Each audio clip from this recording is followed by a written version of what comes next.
Russian President Vladimir Putin has said that he looks forward to deepening the partnership between Russia and China in a meeting with Beijing's top diplomat.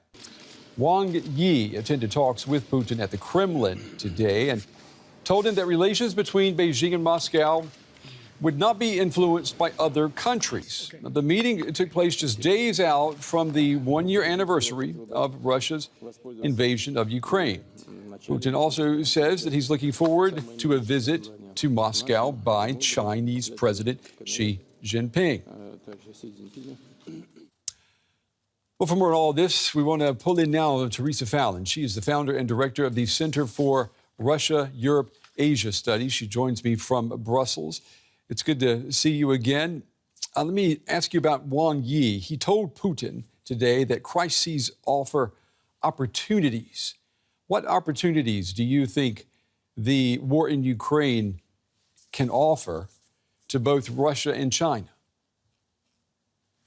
Well, I think it's becoming quite clear that both Russia and China have strategic alignment. Their interests coincide, and they are challenging the international order. So I think that the Chinese character of where there is crisis, there is opportunity. Even though this war has taken much longer than either Putin or Xi Jinping ever envisioned, they are trying to see how they can make their kind of dream of global governance and changing international order work, even though Putin appears very, very weak at this point. China is apparently the stronger of the two. It says that it's worried about the conflict escalating, and there's speculation that Xi Jinping will present a peace plan for Ukraine later this week. Is China, is it a credible mediator? Well, that's a really good question. We saw very early on in this conflict, before even the conflict, 1 year ago at the Munich Security Conference, U.S.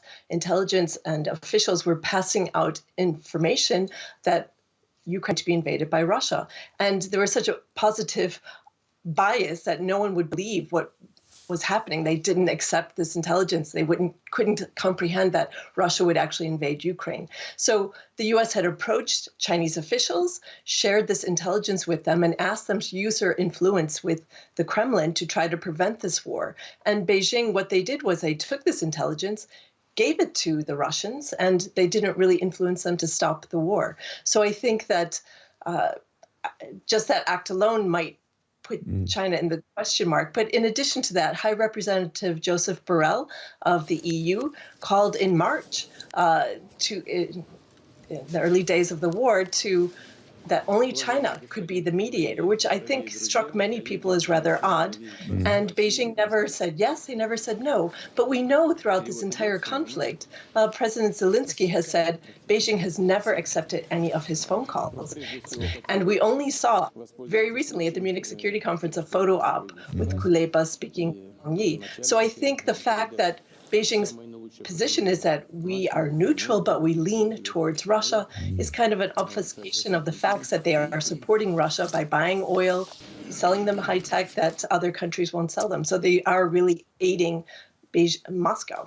Yeah, last week at the Munich Security Conference, we heard from the United States that there is worry, there are indications that China may be providing lethal aid to Russia that can be used in Ukraine. And immediately from the foreign ministry in Beijing, there was this protest. It was a very loud protest, which, makes you wonder, well, maybe there was some truth to this.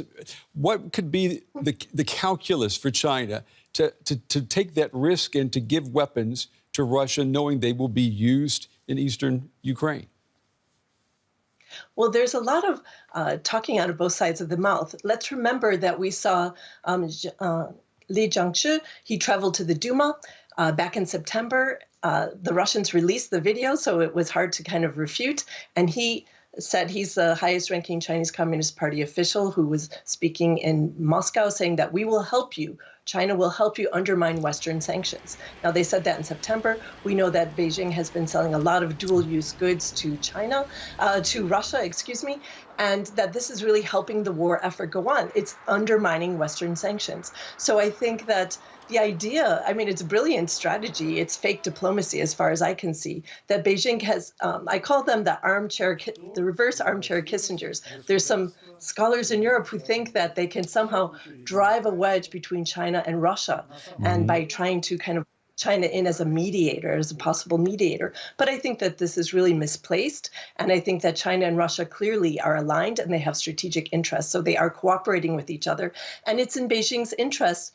It's nice to have a weak Russia, but they don't want too weak of a Russia, because it's better to have Putin as a useful vassal than have some maybe new reformer come in if Putin is taken out, and have someone who might be more friendly towards transatlantic relations or to the West. So I think Beijing is maybe even more concerned that Putin is so weak that maybe they need to help him because they don't want to see him leave power. Well, let me ask you. It will undermine their interests.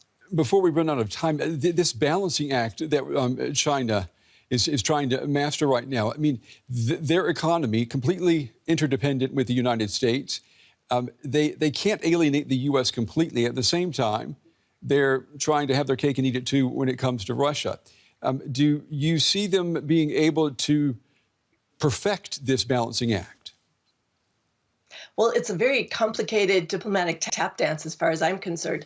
They need, especially Europe, because the U.S. has a lot of sanctions against exporting high tech to China. So they need to kind of claw back influence in Europe, have a charm offensive, make the Europeans think that they're on their side. And that's why they're trying to sell the idea of being a mediator, because they need to buy high tech from Europe, the high tech that the U.S. won't sell them. In addition to that, they need access to European markets, and they want foreign direct investment from Europeans. And there's also the issue of captured elites. We see in Europe, certain industries, like perhaps the car industry, will benefit by having investments go to China. We saw immediately after I have concerns.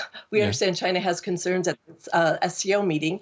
Chancellor Scholz got on a plane, brought leaders of German industry with him to Beijing to make deals. So I think that there are a lot of moving pieces to all of this. And let's remember, Russia is a storm, but China is really climate change, as one Wang put it. Yeah, that's a very good way to put it. Teresa Fallon with the Center for Russia, Europe, Asia Studies. We appreciate your time and your insights tonight. Thank you.